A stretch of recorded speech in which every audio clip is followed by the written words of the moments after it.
had the 13th Torah Science Conference. Every 2 years we have a Torah Science Conference where we bring the top scientists in the world in physics and mathematics and philosophy in various fields and try to understand how they comport with the Torah. So one of these scientists, because we were talking about the extraordinary holiday of Yud Tes Kislev, I thought you were going to give me l'chaim. See, it's not yet happening because you brought me water instead of l'chaim. It's okay.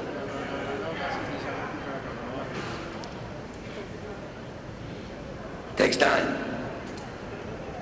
Thank you. So he said, by the way, today is the Hilula of the Elder of Slobodka. It's called the Elder of Slobodka.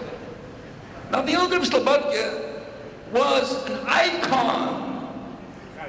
Oh, Chaim. But you notice, the water he gave me in a big cup. The l'chaim he gave me a little cup. It's okay.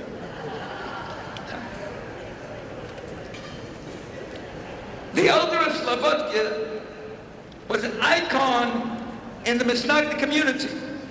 And this man, the scientist, brilliant, dealing with CRISPR, the newest fields of beyond the Higgs boson concept, which maybe we'll address. A professor at MIT, a visiting professor at Weizmann. And he said, the greatness of this great scholar, he emphasized katnus ha'adam, the minuteness, the insignificance of the human. And he compared it to the universe. Today, we don't only talk about a universe, we talk about a multiverse, multi-universes, beyond space, expanding universe, all these concepts. And the human is less than a speck. And the massivity of this world, what are you worth? Nothing. Less than an ant in size. Nothing. And so he said, we have to concentrate on how little we are, how insignificant we are, how nothing we are. And the only thing that makes us something is when we study Torah. And so anybody that doesn't study Torah is a nothing.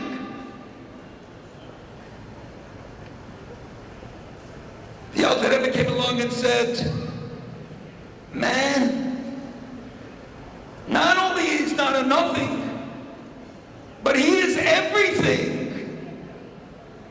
You and me, whoever's sitting here tonight, and your children, and your friends, are the ultimate purpose and reason for the massive creator, whoever he is, whoever he, she is, to be politically correct.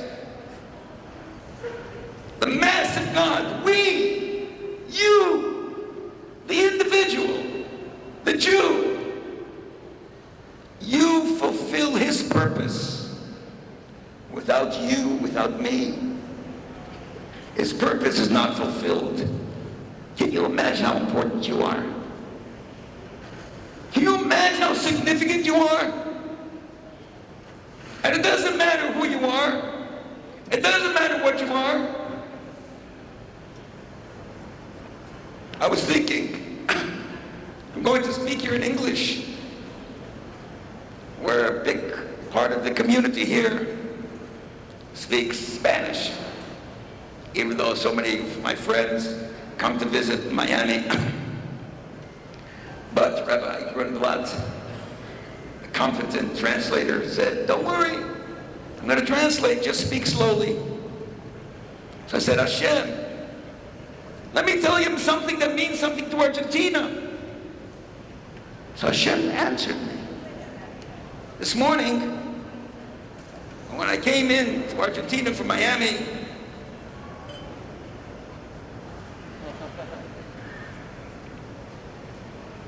Rabbi Yehuda came to welcome me together with a driver.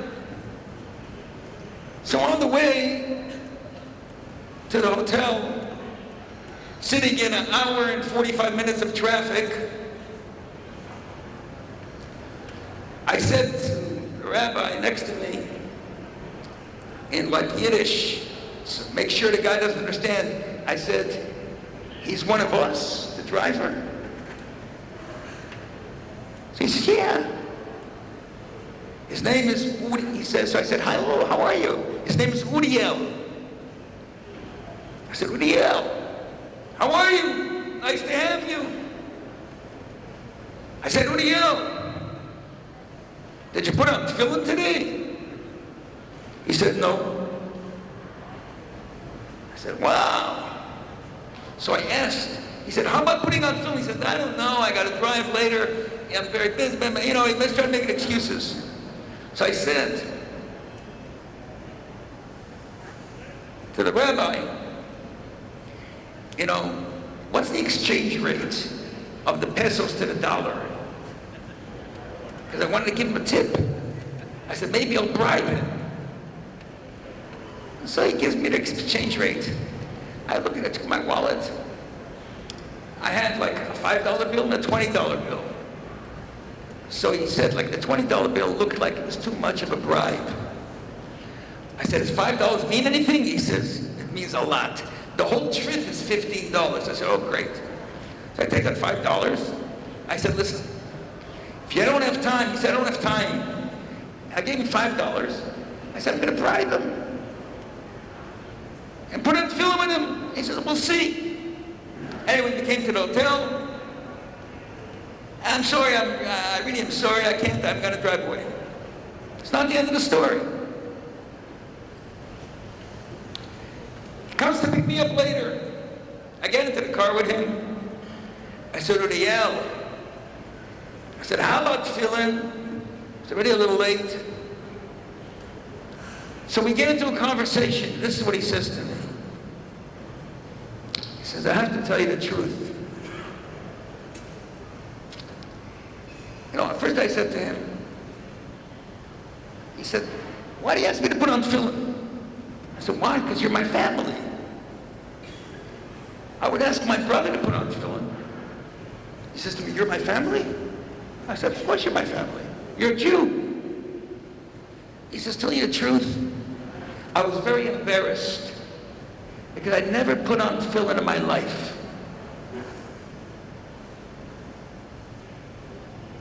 I said, wow, now I know why I came to Argentina, and why I had to meet you. Because I don't take every invitation to come and speak, even though Rabbi Grumblatt is very important and I can't say no to him. So I said, now I know why I came to Argentina, to put on film with someone that never put on film in his life.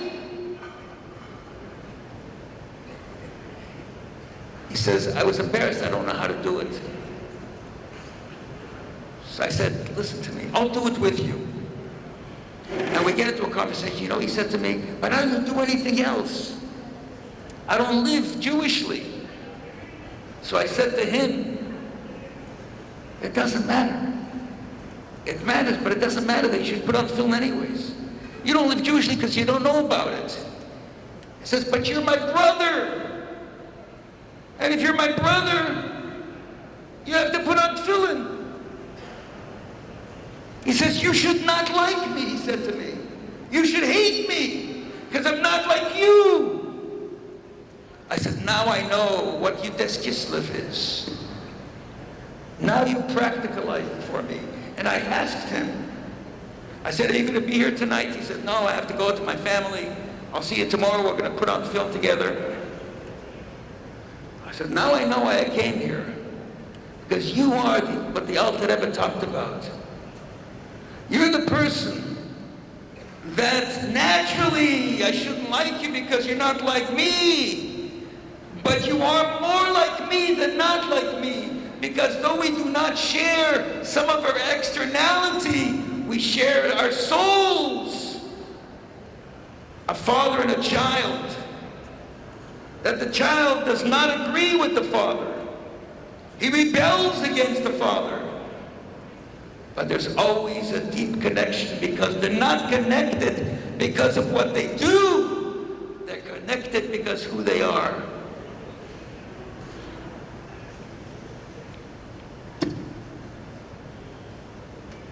The Alter Rebbe divulged to us another level of who we are. Not only who we are today, but you know, we are living in a very advanced society. The Alter Rebbe talked about the internalized aspect of who we are, like I started telling you. Hasidus is not about externalities. This is a beautiful place. Beautiful. This hall is very architecturally sound. It fits, it feels good in here. Especially filled with so many Jewish souls. But what does Hasidus demand? It demands internalization. What do you feel? Like today, the Jewish kids want to know, what do you feel? It doesn't mean anything to me. I became bar mitzvah, but it doesn't mean I could not wait until after my bar mitzvah is over. It's all externality.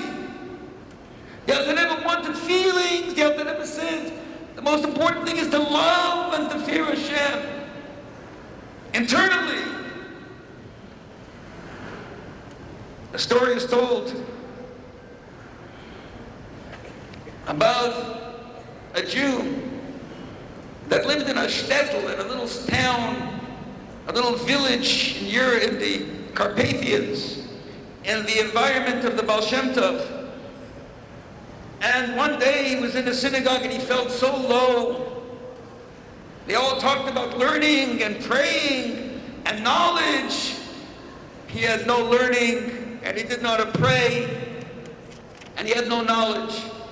And one day